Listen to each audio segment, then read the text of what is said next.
Good afternoon, ladies and gentlemen, and welcome to Akron's brand new show, Rubber City Reviews. I am your host, Nick Mancuso from Does It Suck? And I am being joined live at the beautiful Rialto Theater by Evan Pohl from Preview Review, alongside with special guests Chris Kessinger and Jesse Unk. So thank you guys for joining us here. Thanks for having us. Really excited to get into all these movies. How you doing, Nick? I'm just living the dream. So go ahead. Today's episode is brought to us exclusively by Stray Dog Food Cart, making Akron more Acrony since 2009. The carts have hit the streets, so look for them around town. You can stop by their flagship location underneath the main Akron Library, or you can head out to the Northside Marketplace as well. So I'll start by reading our normal disclaimer here. If you have not seen Stranger Things Part 3, we'll be discussing that in detail. So to avoid any spoilers, just tune out now. Make sure you guys come back and watch it again later once you have seen it. And then any of the movies and shows that we get into also today, there are also a chance that we will get into some heavy spoilers. So just, as a disclaimer up front, if you want to avoid spoilers altogether for anything, you might want to watch this at a later time then. The one thing about the show is that we want to stay current and relevant. There will be many things where we discuss a movie that you haven't seen yet, so please, we urge you, if you have not seen any of these, just to click off right now, then come back when you see them. And then we do have a gift card package winner. I apologize if I'm going to mispronounce your last name, but her name is Heather Williams Trantham. And to win the gift card, she had to put in her favorite movie, and her favorite movie is Overboard, which I haven't seen, but I've been told it's a classic. Is it the original or the remake? I believe it's the original. Oh, interesting. Okay. Very good. Yeah. We should ask her if she's seen the remake. Yeah. And then maybe we'll talk about it at a later show. Yes. So, to get things started then, we're really excited to be back in the Rialto Theater. This is our second show here. Beautiful bar open. We have live in-person audience members here also. So it's really nice. We really invite you guys to come in and hang out with us live. It makes a really cool environment. And this is a really cool space that I really didn't know was here until I came last time. I know they're trying to revamp the Kenmore neighborhood. And Akron's doing a really good job with, renovating some parts of the city. And this is just one of those hidden gems. It really is. So to get started, I think we're going to jump right into Stranger Things, because everybody's seen it, right? Yeah. Mm-hmm. Correct. So Jesse, what is your thoughts on Stranger Things, the latest season? Yeah. Okay. I really enjoy Stranger Things. Uh-huh. I still think that the first season is the best out of the three. Mm-hmm. I think that if they're not careful, that it's going to run its course, and it's going to be one of those shows that goes a little bit too long just with the way that it ended. And I know we gave the spoiler warnings and everything, so yeah. But seeing Hopper, thinking that he got blown up, and then them kind of hinting, well, there's somebody in this Russian base, and we can assume it's probably him. Mm-hmm. I just think it's a lot. But overall, the show is fantastic. I still love, all the 80s references. I still love what they do. They, the characters are still great. I like seeing all the relationships develop and everything, but I'm starting to get a little worried just with how they ended it. I was a little off put with that. Yeah, I think it has a potential to run its course, like you said, and if they're not careful, it might go a little bit, too far. Chris, whenever you watched it, were you hooked right from the beginning, or did it take you a while to get into the season? The first season stole my attention right away. You get sucked into this world that feels very much far away from the world we live in now. Mm-hmm. It's one that we've experienced and lived in, but it's one that just feels decades away now. And part of kind of piggybacking off of what Jesse said, I do agree that the show can run its course if it gets past, we'll say, season 5. Mm-hmm. The problem that I'm running right now is I loved season 3. I think it's the second best season of the 3. Mm-hmm. My problem is the Netflix format asks for 13 episodes a season when sometimes they don't have 13 episodes worth of material. Right. So the pacing for it can sometimes be a little tedious. But for me, I enjoyed it. What I love about this show is it's evolving very much in the same way that the characters are. It's aging and it's maturing. And I like that reflection from one another. Yeah, I think in season 3 we got a lot more character development with a lot of the side characters, and I think that, like you said, that season or 13 episodes a season, I think that is really where those Netflix Marvel shows really drug. It's really where they felt Evan, I was gonna go to you next. Like, what do you feel about season 3 as a whole, and then how does it compare to the other seasons for you? Well, just like Chris said, from the moment the first season started, I was immediately hooked, but I don't think the show has ever lived up to what the first season was, which, in my opinion, was perfect. And every season afterwards has been good, and I've enjoyed it because of the characters, the story, and the atmosphere, but it's starting to become a tiny bit repetitive to the point where I wasn't fully invested in this new season up until maybe the 4th episode. Right. And even then it kind of dragged a little bit. I'd say by like the last 5 episodes, I was fully into it. It was tense. It was exciting. I loved it. Yeah. But it just took too long to get to that point. So I'm hoping that and I'm hoping that Stranger Things evolves over time as well, because it needs to get better before it just becomes the same thing over and over. Yeah, I think I was going to say the same thing as you. Is like I was watching the first couple of episodes, and I was just so into it because I love those characters, and I wanted to be into it, but I was kind of like faking it myself. I was like, yeah, this is good, but I don't know if I really love it. But yeah, I'd say it took about until the halfway point of the season. So is this a spoiler discussion? Yeah. Can I ask the big question that a lot of people are wondering? Yeah. Hopper? Yeah. He's totally alive. Yeah, for me, I think he definitely is alive. I think before that explosion, he snuck into that portal in the back. And yeah. There's a lot you don't see with those final few shots, and for me, that leaves a lot open to interpretation. Yeah, and I just don't think with all of that character buildup that they did with Joyce and him together, I just don't think you throw that all away. You know, that's a really good plot point and a really good, character development that has, it could grow even more from there. I agree. So I think if the last few episodes weren't nearly as good as they were, I don't think that the season would just be okay as a whole. But with those last few episodes, it really pushed into the positive territory. I mean, I was like grading my stuff, including television seasons. So I would probably give season 3 of Stranger Things a B+, A-. yeah, I think that's fair. I think another thing that really stood out to me is because it's become such a cult following now. It has such a cult following. There's so much merch involved with the show. I mean, the budget for that last season was crazy. You can't go into Hot Topic without a whole bunch of merch from that show. And it showed in that show, like the Demogorgon monster thing, the mall, the production value with that fight scene with Hopper, with that, and then Hopper in front of that whatever that was, that neutron, whatever blast thing, you know what I'm talking about? The sets are really more elaborate. Gorgeous. Yeah.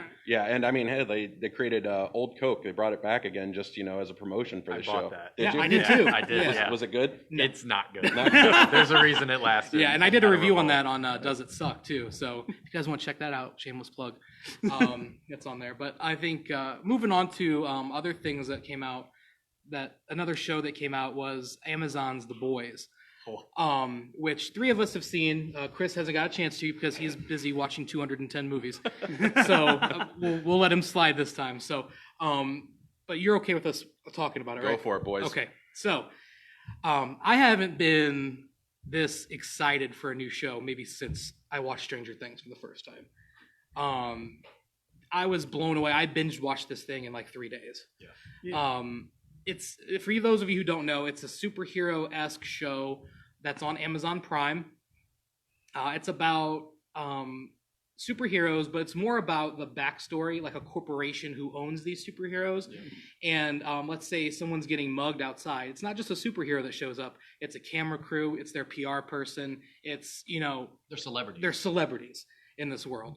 So, what was your first takeaway of the show once you first started to watch it? It kind of reminded me a little bit of The Incredibles, but in the complete opposite direction. Like in The Incredibles, the heroes try to do good. Mm-hmm. In this show, the heroes do good because it gives them good PR. Exactly. Yeah, and it's from the opening. It's not only a very funny show, but it's also a very relevant show with lots of strong topics to bring up, not including with politics and economics, which I really love. And plus, it's just really entertaining to begin with. I really enjoyed it. I think there are a couple episodes. There's one particular episode involving actually I'm not going to say what it is because that might be I don't want to offend anyone, I'll put it that way, but it got a little bit preachy, I think in episode 4 or 5. Do you know what I'm talking about? Yeah, I would agree, and I I was going to talk about that because I think it does get on the borderline of offensive. I mean, there's a lot of things that are offensive in the show, Right. but I think that speaks to the story that it's trying to tell. So, like the amount of gore that's in the show, the amount of things that are offensive, they're not just in the show to be gory or offensive. They move the story. They move forward. the story forward. Yeah. Yeah. So for that, I think it's a lot of credit to those writers. I mean, there's a whole comic book that this is based off of as well, and I'm not sure if it's the producer or the director. It's the same one that does Preacher. So it's along the same lines of that kind of, tone. Wow. I was going to ask Jesse a question, and I don't even remember what it is now. Can I ask you one real quick? Yeah. So this show, you bring up a lot of mature topics, both of you. Would you say, what is the age cutoff for this? What should be appropriate? Ooh. Cool. Well, the very first episode is a very good indication of what you think. So there's the main character and his girlfriend are walking outside in front of this person's place of work, and It's a loving moment. it's a loving moment, yeah, because it's set up like it's set up to be very emotional. Yeah. And then all of a sudden, the camera goes into slow motion mode, and his girlfriend just explodes, and all that he's left with is just her hands. And it's the guy. It's super dark. And the reason why is because the guy who is this version. This show has a lot of characters who are versions of actual superheroes, right? they're basically the Justice. So Yeah, so pretty this shows the Flash has just run through her, Mm-hmm. and he is covered in blood, and he's like, I can't stop, I have to keep going, and he just goes, and he's just left there holding his girlfriend's hands, and that sets off the tone of the show. So and that's in the very first 5 minutes. So if that is like, this is too much for me, it's not going to get any better than that. It goes uphill from there. I actually have another point to bring up. So you know how everyone was really like making fun of Ant-Man, how he would go up Thanos' ass in order to defeat him? Yes. Let's just say this show does something very similar, Yes. but in a much more sexual way. We'll Yeah. just put it that way. Yes. You know what I'm talking about. You've piqued my interest, Mr. Bond. But yeah, I think like Evan likes to give the show's ratings. I mean, I would give this a definite 9 out of 10. Ooh. I don't think I think there's 9 episodes. Yeah, 8 or 9 episodes. Yeah. 8, which is like we discussed before, that's the perfect amount of episodes. It doesn't leave a lot of time for, flashback episodes or, things like that. I think the story consistently moves forward, and it gives each character enough time to really develop. Yeah, but it does end on a perfect note of like mind-blowing, holy crap, and I won't spoil that just because it's the end, and if you haven't seen it, Yeah. this is a show you have to see. I didn't know anything about it going in, and when it finally ends and you see like everything is not what it seems. No. And I would it say changes it all the I would way. say the last half hour to 45 minutes is just white knuckle tense. It's fantastic. And there's one episode that's also like that, is the episode with the airplane. Oh, yeah. It's so dark. It's one of the darkest toned things I've seen on television in a very long time. Wow. But it's good. I know it's sometimes we talk about these dark shows and these like gory shows. People are like, "Oh, why is it so gory? Why does it have to be like that?" I'm like, it's telling a particular story. Yeah. It knows how to balance And everything. it has a balance. Yeah. So I think you should check it out. A lot of people don't realize it's on Amazon Prime. Yeah, It's please an go watch original it. Amazon Prime show.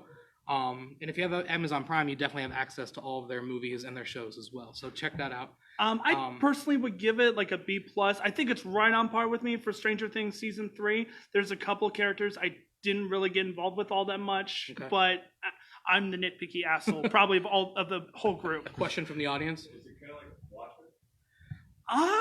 Yeah, that's actually a good comparison, but a little bit more lighter, I suppose. I would say it's lighter.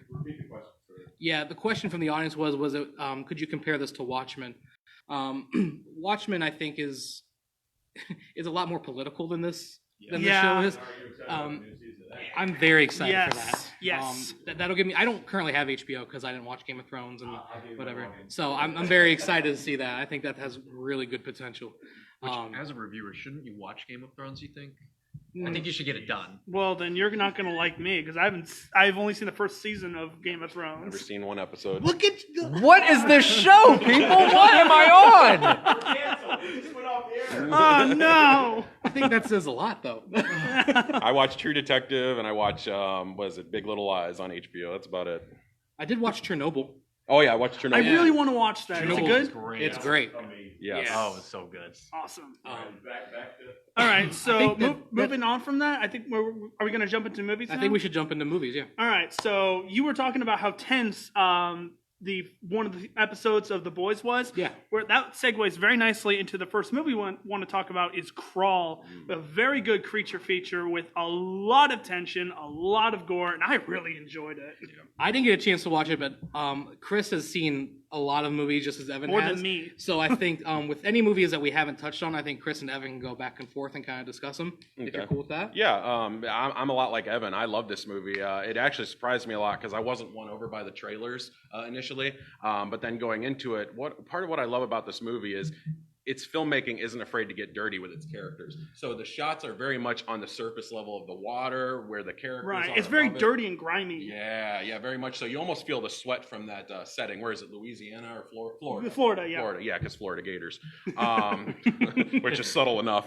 But no, I enjoyed the movie, and Kea Scolario, the girl who's the main character, amazing. This was her best work today, in my opinion. Okay. Who was the director of that? Wasn't it someone like big? I forget his name off the top of my head, but he has done the Hills Have Eyes remake. He did the Piranha remake, so That's he what I knows thought. how to do gore, and this film is very gory.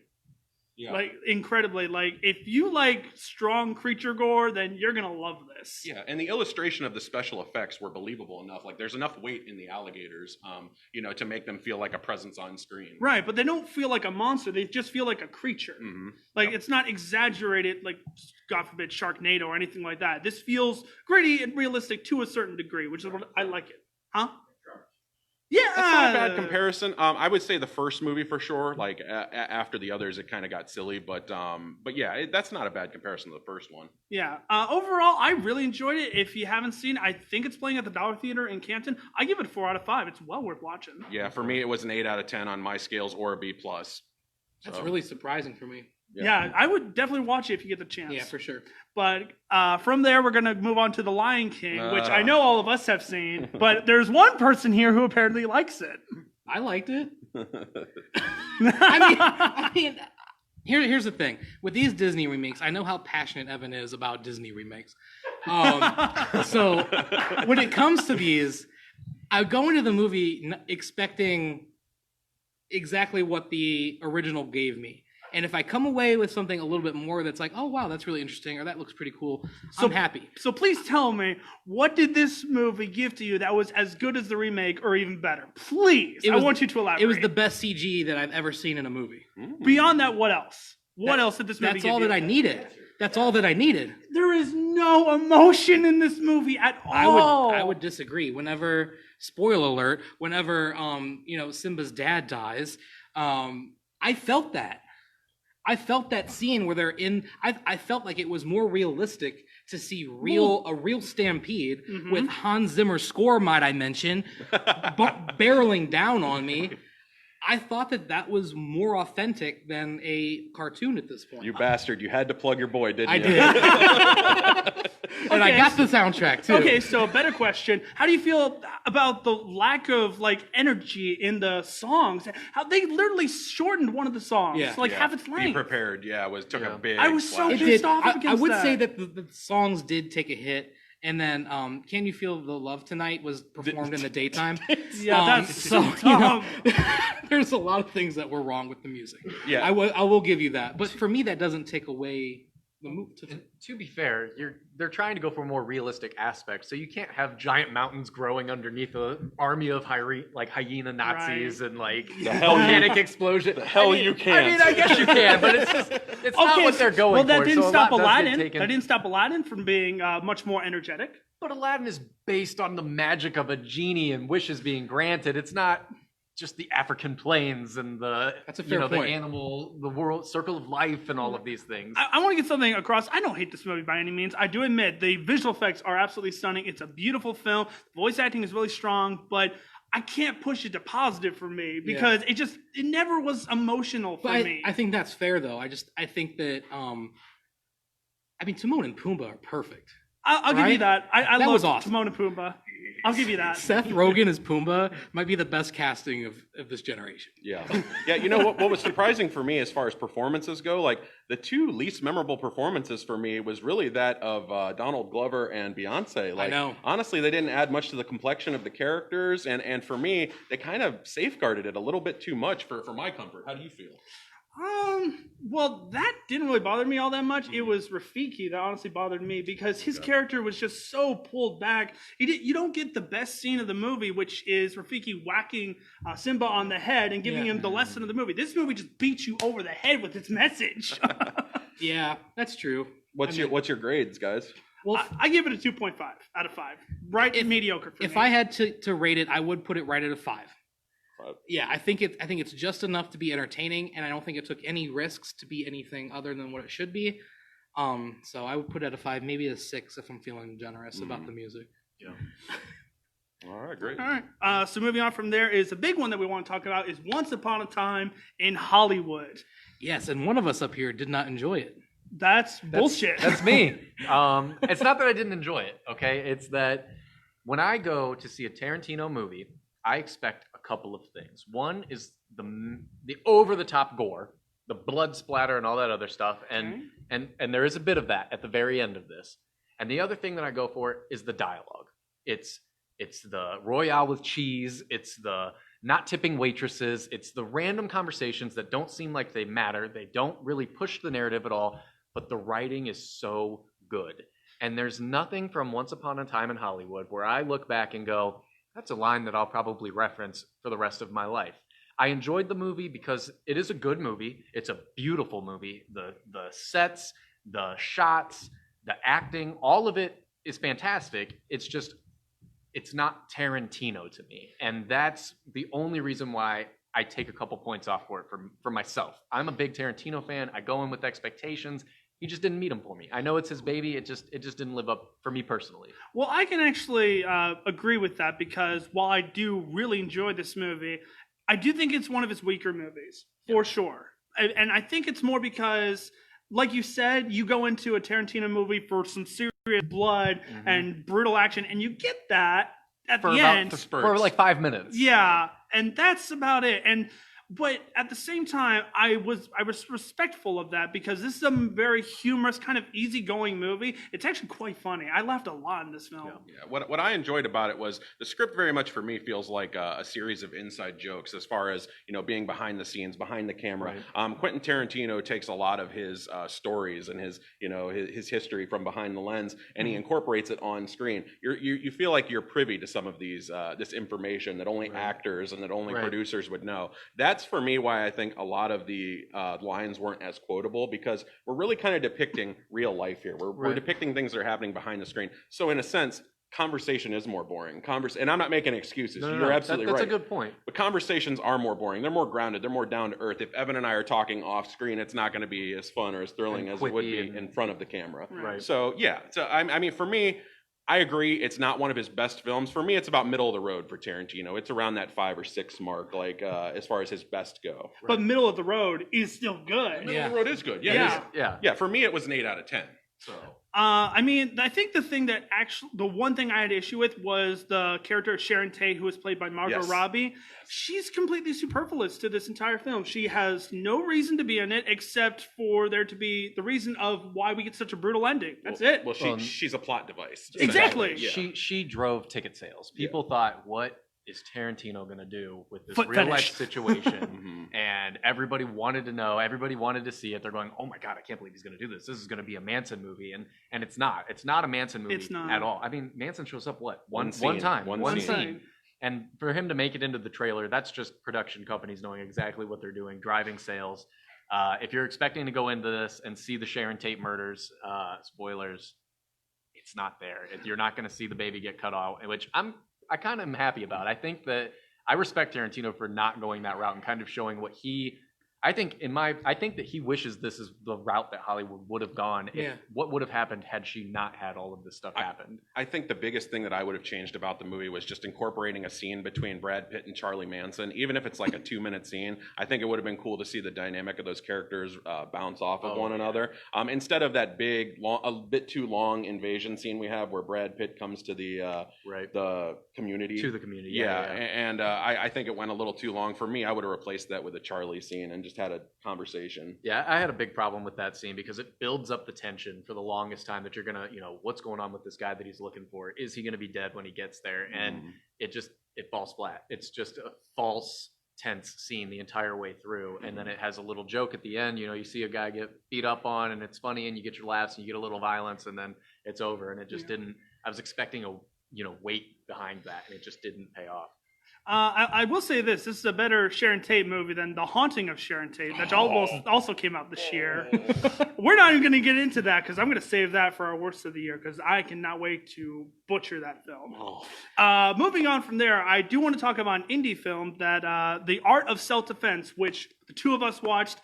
It is one of my favorites this year. I freaking loved it. Yeah, how about the tonal complexity of this film? It really does. It's so strange. It's unlike anything that is playing at the theater right now. Nothing You can't compare like this it. to anything. No, it's just I love the dialogue where it feels like natural dialogue, but it's so funny in the way that they use the dialogue. Yes. Yeah. But it keeps the plot moving forward all the time, no matter what, even if it's telling a joke. Yeah.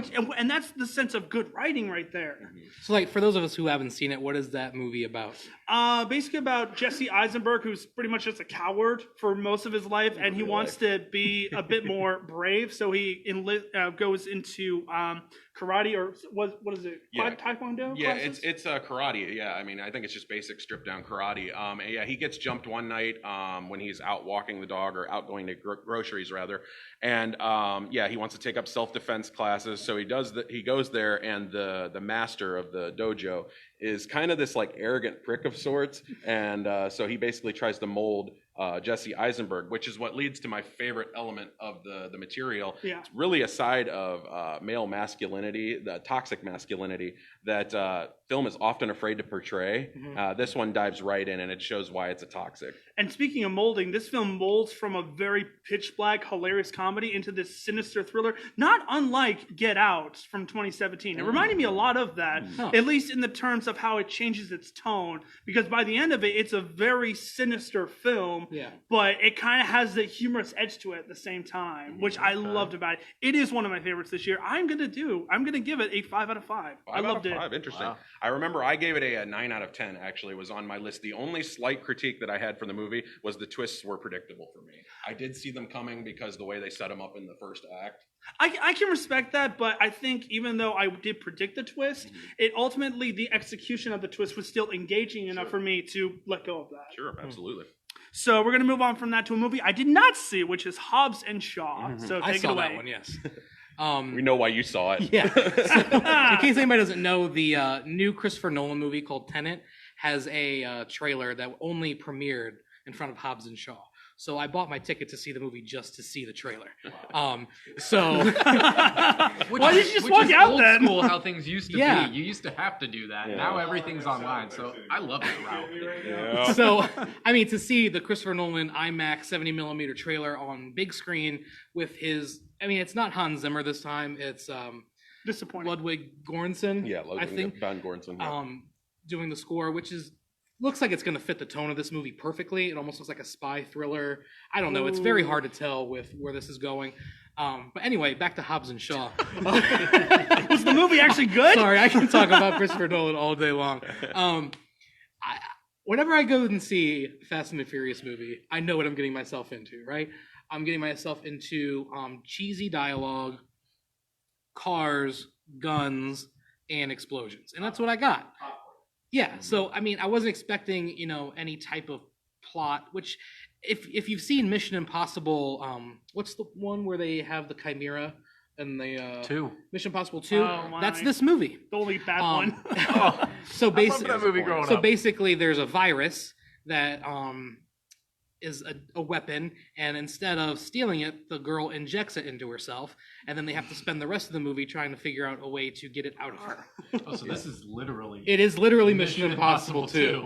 Yeah, and it's cool that, we have another movie where characters are literally living and breathing in this toxic environment that they're, fine. Yeah. No signs. She's not sweating. Her makeup's perfect. Yeah. Yeah, but the best part of this movie is the dialogue between The Rock and Jason Statham. For sure. Yeah, their back and forth banter is hilarious, and I'm at the point now where if The Rock is in a movie, I'm probably going to be entertained, at the very least. Does the movie still give the finger to physics? Oh yeah, Oh, yeah, totally. Dude, he's holding a helicopter up at one point with his arms. And he's not Captain America. There's a point where they have to put all of these trucks together to create a chain of trucks, and all they do is just bump bumpers together, and they're hooked together, and then they're flying through it gets crazy, but it's like, oh man, that's pretty cool. Now, for my money, and I want to ask whoever has seen this movie, for my money, would you rather they continue with this or the Fast and the Furious franchise? Oh, I'd much rather see Fast and the Furious Really? keep going. Okay. Yeah, because I want to see them in space. Okay, well, and that's the rumor is seriously enough that they're talking about there might be a space evolution one day. Because I like the characters that are in that franchise more. Like I like Ludacris's character. All of those other characters that are in that franchise. I think that's a really good ensemble cast for me for those movies. With this one, I'm not really sure where this can go because The Rock and Jason Statham are still in Fast and the Furious. Well, yeah. Do you remember when the best stunt from these movies was when they drove underneath the semi? Oh, and they do that in this movie. But Idris Elba's motorcycle is a transformer. Yeah. So it contorts under. I mean, Idris Elba was a really good villain too. My favorite stunt in a Fast and Furious movie is in Part 5 when they take a 10-ton safe, they drag it down the street with a Dodge Viper. I'm like, do you want to know how they did that stunt? How? They chopped a car, with the front end off and the back end off, and put it in the safe. And there's a guy in the safe driving the car. So that's a real stunt. That seems So even. they actually did that? Yes. It's not CGI. That's not. It's 100% Oh my real. gosh. And I didn't know that. there's a video on YouTube by Corridor Digital where they're doing a series of visual effects in movies, and they broke that down recently.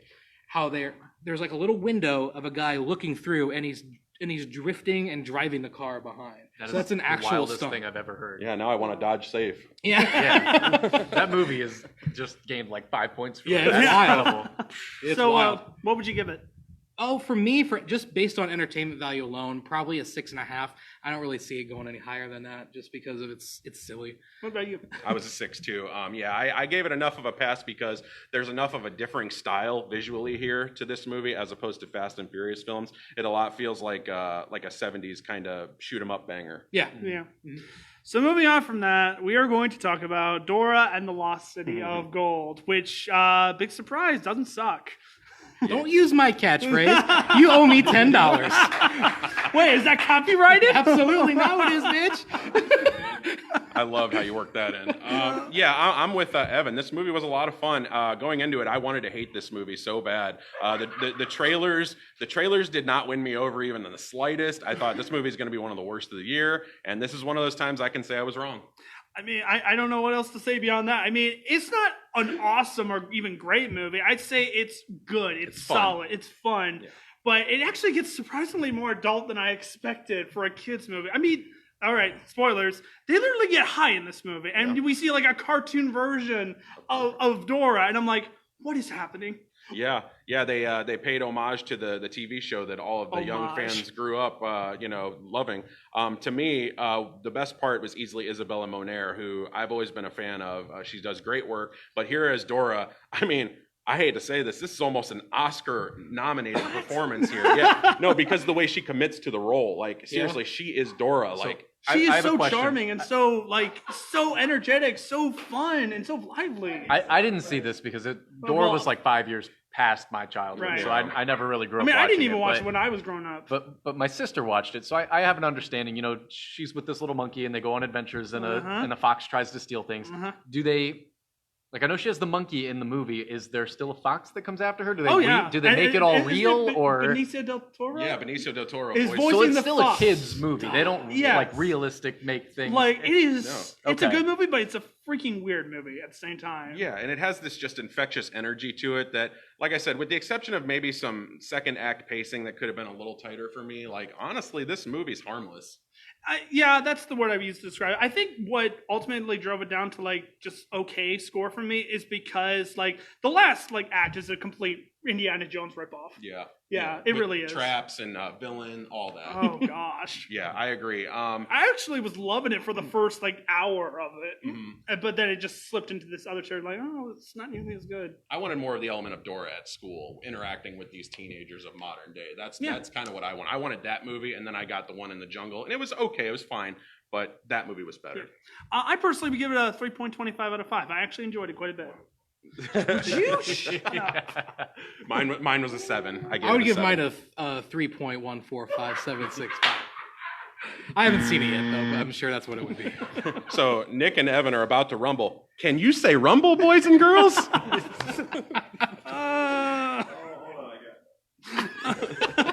All right, so we're going to move on. We're going to talk Horrible about... turn of events. We're going to talk about Scary Stories to Tell in the Dark, a movie that I was actually really anticipating because, like many people who probably saw this, I grew up reading these books, ironically in the dark with a big flashlight in my hand. Very stereotypical. And I really enjoyed this movie. How was that watching the movie like that same way? With It a flashlight really, in your hand it and- felt like it was coming to life. It really felt like They this let was- you in the movie theater with a flashlight? No, shut up. I meant the book. Oh. No. Because you could take one from the usher. Yeah. No, I read the book under my blanket with the flashlight Oh, okay. when I was younger. But what was the positives about this movie?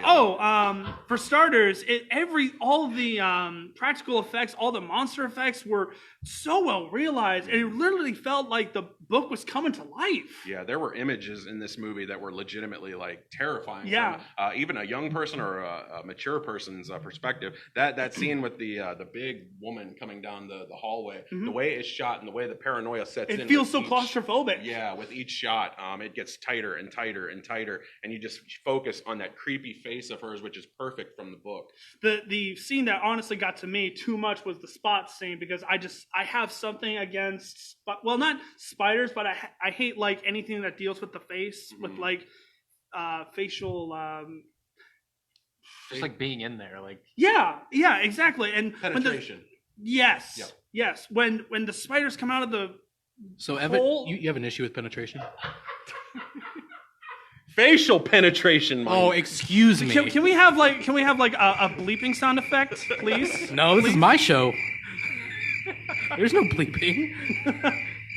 So I have a question for you guys because I haven't seen this, not because I don't want to. I just haven't had a chance to get around to it. I mean, yet. if there's facial it's penetration, I'm rated going to see it. PG-13, right? Right. Well, so here's the thing. Typically, PG-13 movies are jump scare filled. They're garbage. It's got good reviews. Other than claustrophobia and all of this, just what makes it such a good movie? I assume you guys enjoyed it. Yeah, so here's the thing.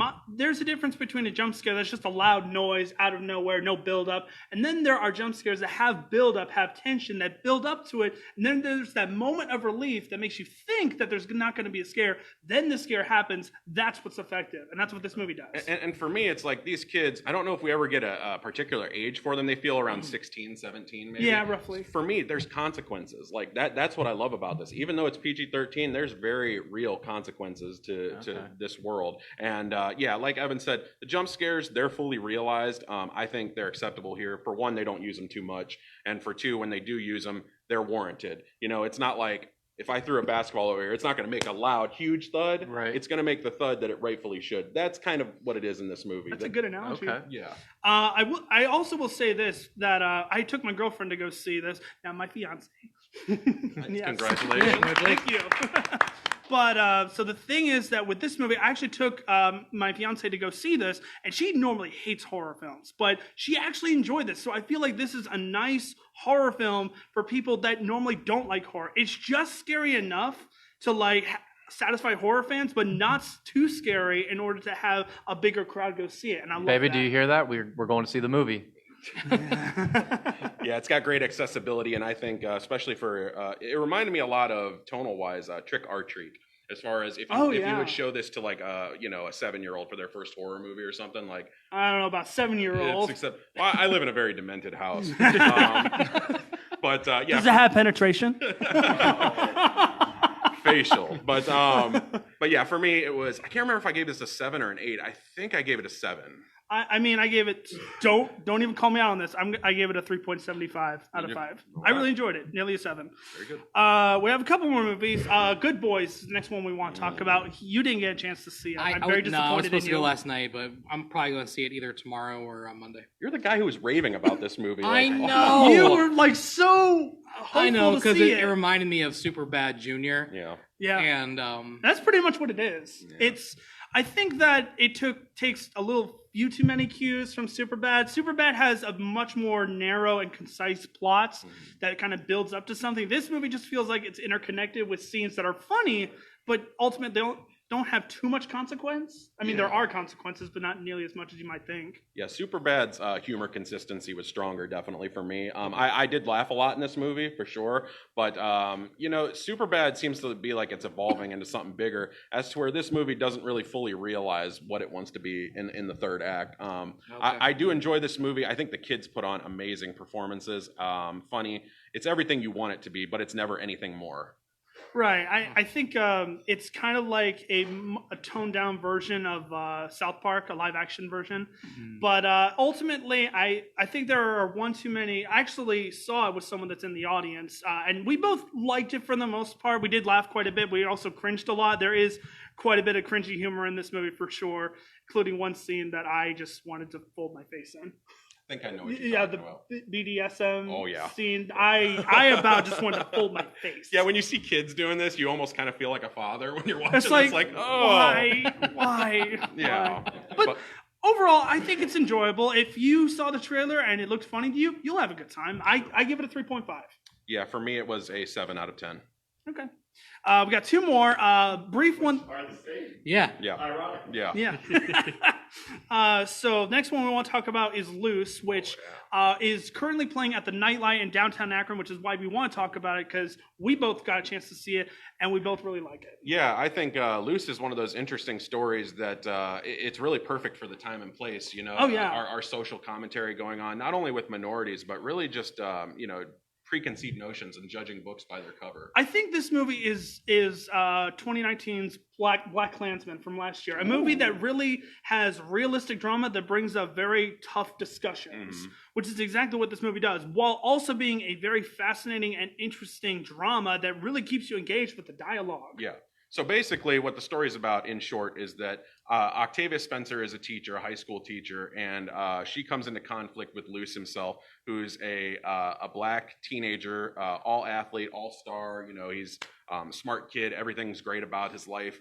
He has white parents, adopted him from where is it? This African nation? Yeah, they mentioned like war a couple times. Yeah, this war-torn nation, and basically he comes into conflict with Octavia Spencer. And what I like about the film is it allows you to understand both sides. Yeah. So when you're making a judgment, you're a lot like the parents are, saying, who is wrong, who is right here? Right. It really like almost involves you in the conversation. Sure. It's like, oh, that person has good points. That person has some good points. I don't know what side I fall on. Yeah, and for me, I love that kind of white, just glossy look that this film has all over it. It's a really well shot film. Yeah, it's very polished, very clean, and you feel just kind of like a warranted tension in the background, somewhere lurking beneath the surface. Yeah, like you feel like, man, this could all go bad here in 1 second, but the movie stays grounded in its expectations. Yeah. I will say that I think the ending is a tiny bit unsatisfying. Yes. I feel like there's a couple questions that the movie doesn't answer.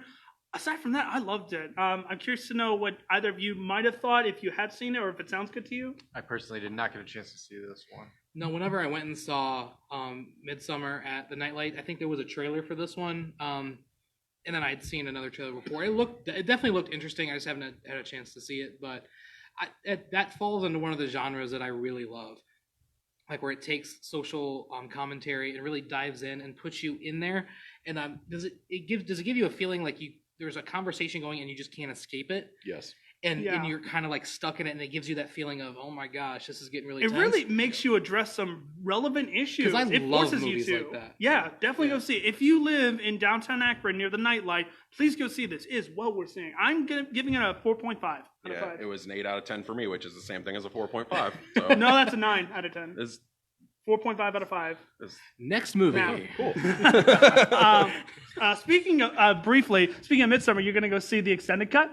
Why would I do that? This one's 6 days long. Right. So. Speaking of that, did you see The Irishman's runtime is 3.5 hours long? Oh, I did not know that. Yeah, and the Holy Lord. Nightlight's getting it. I want to see it because it's Martin Scorsese, but at the same time, it's like, oh, jeez. Like, I'll go, but if they let me bring my own chair. 'Cause I Yeah. can't- unless I get those front chairs Oh, at the yes. Nightlight, I Yeah. can't sit in Yeah. those other If you ones go for more than see, an hour. if you go to the Nightlight, go early so you can get the good chairs up front. But yeah, it'll be in theaters for I think a week and a half, so that way he can get that Oscar Oscar buzz. push or whatever, because Yeah. it has to be in theaters I think now for it to be nominated. Yeah. I Right. think is the rule, and then it'll go into Netflix I think 2 weeks later. It has to be, I think the deadline is around January 16th, is what they'd said this year. Like, it has to be released by then. And it'll be at the Nightlight in November. Okay, I look forward to seeing that. The last movie we want to talk about is Ready or Not, which came out just a week or two ago. I enjoyed it. It's if you like black comedy, you'll enjoy it. It's really dark, that's for sure. Yeah, I love 70s exploitation shoot 'em ups. And this one kind of felt like that, obviously not with as much of a heavy influence on the guns. I'm sorry. But yeah, this one's a lot of fun. The infectious energy all around. I loved the stupidity of the characters at points is what really Right. surprised me. Yeah. It's a bit convenient at times in that regard, but honestly, I like that. They feel very human.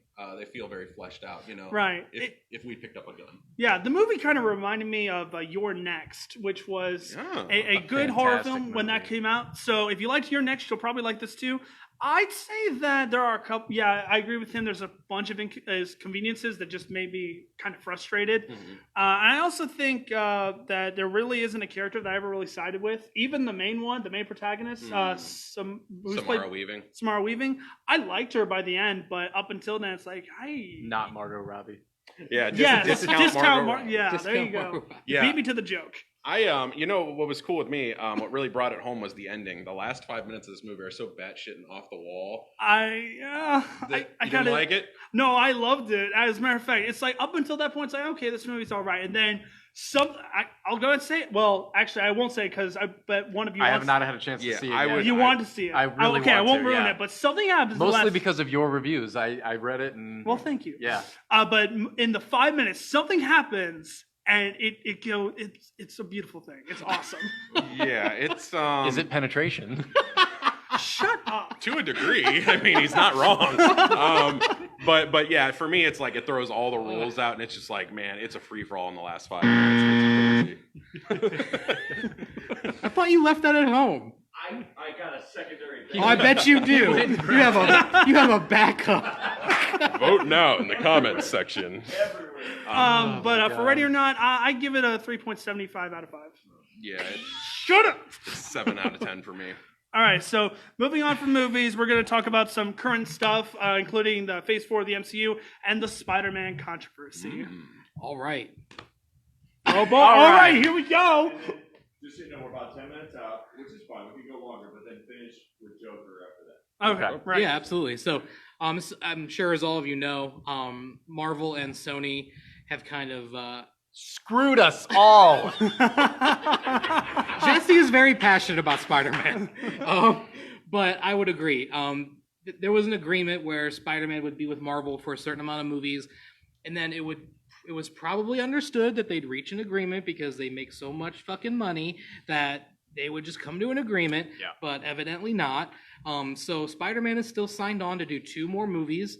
For Sony. For Sony, even though his trilogy with Marvel with the MCU is not fully complete. So just kind of want to get your guys' thoughts on this. Where do you think it'll go from here? Do you think they'll reach an agreement? Do you think we're just screwed, or what do you think will happen? I think that one, they're going to have to reach an agreement because the MCU has intentionally tried to mold as much of their story towards Spider-Man so that they could try to use this strong arm tactic. They tried to get this 50-50 deal. And I think it was kind of like, well, hey, your character, he uses all of Tony Stark's technology and all of this background. Even the bad guy from the last one used Tony Stark's technology. So where are you going to go? We want 50%.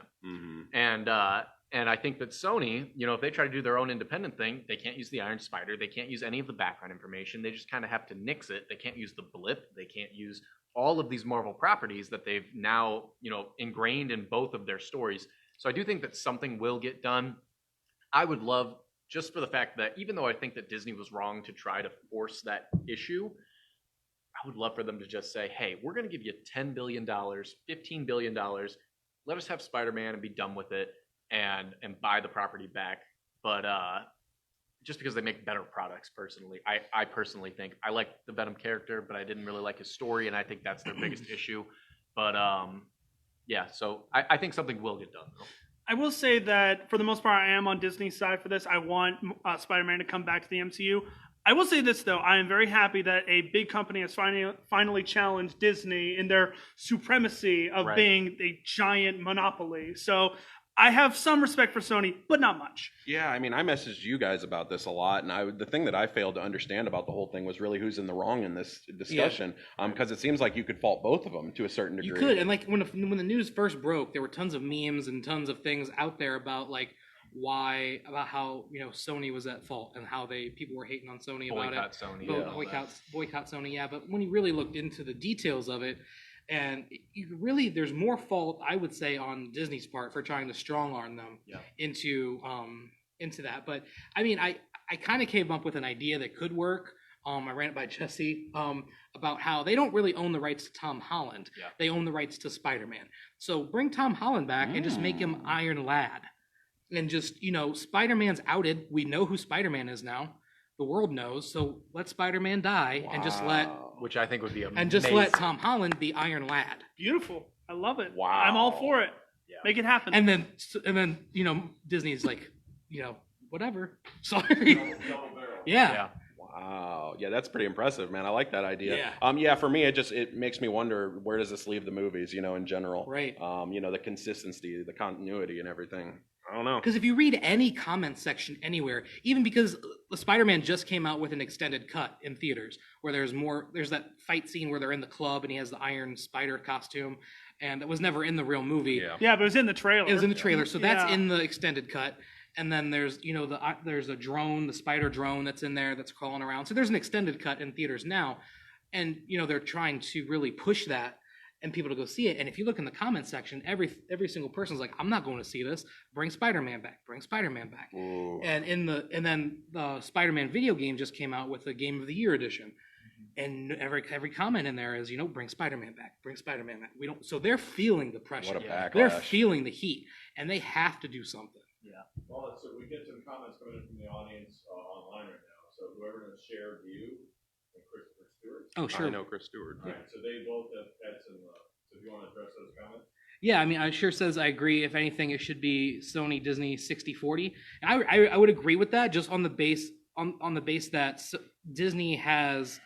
I would agree that Disney should be 60%, just on the track record of Disney's movies. They're proven, and they're gonna bring back that money. Yeah. Do you know what I mean? So if anything, I still think Disney holds the power. I just don't think that needs to be, that much. That them trying to strong arm Sony that much. And that's the thing, is Sony's put out movies that aren't necessarily as good as anything that Marvel has put out, but the Tobey Maguire movies made a ton of money. Even the Amazing Spider-Man, which is terrible, makes a ton of money. And they have shown that they can make a good movie whenever they made Into the Spider-Verse. So they have the capability to a point. It's just, are you going to bank your history off of this most recent success or off of the entire past of what you have? And if they're willing to gamble, maybe they say, screw you, Disney, and they go from there. I mean, Sony Animation has done Spider-Man Into the Spider-Verse, which I never expected them to do. Good job, Sony, on that part. So they've shown that they can do a good Spider-Man movie. They've also made the Emoji Movie. So that's such a good point. Because, you have to pick what you're going to do. And I think the Into the Spider-Verse movie really isn't. I don't really know if you can give Sony all that credit. I mean, that's Lord and Miller writing that story. Right. You know what I mean? And they're Lego Movie. They have their hands in so many other writing things. It all comes down to the writing. But what Sony can be a fault is greenlighting those projects. Why is the Emoji Movie a thing? It hardly made any money. Marketing. People hated it. I personally They, thought it they was think that they okay. can capitalize on all of those, like, quick quip kids, things like that. I mean, look at anything that's Sony. There's a million products placed in a movie. It's like, I'm Spider-Man, and oh, by the way, I like Pepsi, and I got my bio it's- computer. Yeah. and that's not the direction they need to go. Stop focusing so much on the money. Worry about the content, because you've put out something. Into the Spider-Verse is amazing. It looks amazing. The writing's amazing. The story is amazing. Focus on that and make a good property. I don't need Disney to be involved with Spider-Man if you can do that on a consistent basis. I don't care. Well, I'm probably going to lose some credibility here, but I don't think the Emoji Movie is that bad. Like, some people said it was like... What is this show? Do they? But I think that's the purpose of it, though. I mean, it's not good by any means, but some people said it's like, oh, it's the worst movie I've ever seen. Oh, no, you are far from that. Far from It that. wasn't even the worst of that year. That was the first movie Chris and I ever saw together. I forget. We had a sausage party. Yeah. I love that movie. We should also talk more about the MCU, especially Phase 4 that's coming up. Yeah, I mean, it's Tell me what you think about Doctor Strange, because I know you told me that that's like one of your main. well, Doctor Strange in the multiverse of madness. Yeah. Is what's going to be called. It's supposed to be the MCU's first horror movie. Yeah. I'm really interested in that because Scott Derrickson is coming back to direct it, and if you follow Scott's Twitter account, he'll post panels of Doctor Strange comics that are really interesting, and he just posted one about the multiverse theory, about how, I mean, you kind of see where his mind is going, and it's so crazy and out there that I think that's going to be a big turning point in the movie. I mean, in the universe, because I think it's an opportunity for them to introduce a lot of new characters and also maybe bring some back, change directions if they want to, because if that's going to be in the middle of Phase 4, right? So if the new movies that are coming up aren't really doing that well, they have a really good opportunity with Doctor Strange to really, retcon some things, change some things. They're really smart about the placement of their movies. I mean, I'm excited for Black Widow. I know that's the next one that's coming out. To be honest with you, I'm really more excited about all the TV shows that are going to be on Disney Plus. Yeah, should we talk about Disney Plus? I think we should talk about Disney Plus, and I know we're running over probably a little bit. Yeah, so Disney, I'll give you my bank account, okay? I'll just give you it now. So do a little bit on Disney Plus, and then go to Joker for the next group tier. Gotcha, no problem. Okay. So, I mean, Disney Plus is going to be the new program that Disney's rolling out to have all their movies, programs, shows on, and they're also doing a lot of original content that's going to dive directly into the MCU, like Falcon, Winter Soldier, Loki, a lot of things. I'm really excited about that. But on the same time, I'm cautious because it's a lot of content. It is. I'm actually more interested in their Star Wars content than the actual MCU, like little shows that they're doing. Like The Mandalorian? Yeah, I am very interested in that. So, I mean, I will definitely subscribe to it when I get the chance, but probably not for long. Just to, I want to get in there, see what it's like, and then get out. Right. Yeah. And then moving on to the Joker, I think that. I know you're all excited. No, I know. It's just. I mean, it is my most anticipated movie this year. We can't talk about Disney Plus for a long time, but I just don't want to go down that road because I know we can probably talk about it for a while. But we can talk about the Joker for a little bit because I know, for me, it's the first DC movie in a long time that looks like it has a potential to really be fantastic. And I know it's going to be really hard for people to differentiate between Heath Ledger's Joker and this Joker. But I think you have to put them separate. You have to go in there and separate them. Yeah, it's the same thing we had with Nicholson and Ledger when Ledger took the role, and people said, "I can't separate it from Jack Nicholson." Yeah, but look how people reacted after the movie came out and now he's hailed as like one of the best portrayals of the Joker. I mean, I think the tone of this movie looks perfect. I think the cinematography looks perfect. I think that story that they're telling looks amazing, and I've heard that some people who have seen some screenings of it say that hardcore DC fans are gonna not enjoyed as much because it takes away from the original story of Joker, and that's kind of going to the point of Joker was the one that killed Martha, and You can kind of see that a little bit in Yeah, the trailer. pieces. You can see him run up with what looks like a pipe as the Waynes are walking out of the theater. So I wonder if, we don't really have a basis for what these riots are about yet. My personal theory is you see the sign in the trailer that says "We are all clowns," and he's clearly the leader of this. And with the Bruce Wayne, or not Bruce Wayne. He's in it though. First Yeah, trailer, if you pay yeah. attention. Right. So Bruce Wayne's dad, can't think of his actual name at the moment, but he's Thomas Wayne. He punches the Joker in the face, and I wonder if during some kind of political or social class or something, they call these people clowns, and these people rise up and fight against that notion. Yeah. I'd be down for that. So the thing that worries me about this movie is that not Joaquin Phoenix. I think he is definitely capable of doing this without a doubt. It's the director Todd Phillips, because he did The Hangover, which was awesome, but then the subsequent sequels that came after that weren't nearly as good. Yeah. War Dogs is so. I guess the only thing that I have to add to this conversation is when I win the Oscar, can you bring me out as Joker? Yes. Oh, I know, right? Yeah, that'd be fantastic. I cannot wait for this movie. I think that's going to wrap it up, though, for our discussion. I want to thank Rialto Theater again for having us. Thank you very much. Thank you for Jesse and Chris for joining us on this. Thank Thank you guys. for having us. It's been a really good episode. Hopefully we'll have these guys back again in the future. I know we didn't get to touch on the Regal membership, things Do it like next that, time. but that, we'll have more shows. As always, guys, if you have things that you'd like us to discuss, leave it in the comments below. We'll definitely touch on those things later. We also, I must ask, I also wanted to ask if anyone would be interested in us posting written reviews on the page aside from just live streams. So let us know in the comments. I'd be happy to, or we'd be happy to add some stuff to there if you want us to. Yeah, and as always, guys, thank you guys for watching. Make sure you like our page. Make sure to go like Does It Suck on Facebook. Go like Preview Review. And will be a lot more stuff coming up from us in the future. So thanks again. See you guys.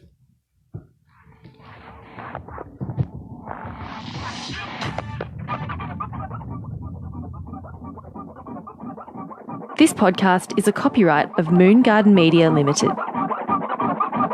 Oh, this a lot of peanut butter.